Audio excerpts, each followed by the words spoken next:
আসসালামু আলাইকুম। আপনারা সবাই কেমন আছেন? আলহামদুলিল্লাহ, আমিও ভালো আছি। শরীরটা অতটা ভালো নেই, ওই জন্য আজকে বেশি কিছু রান্না করিনি, শুধু ডিম রান্না করেছি।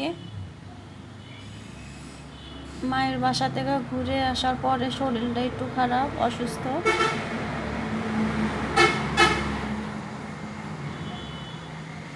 শুধু ডিমই রান্না করেছি।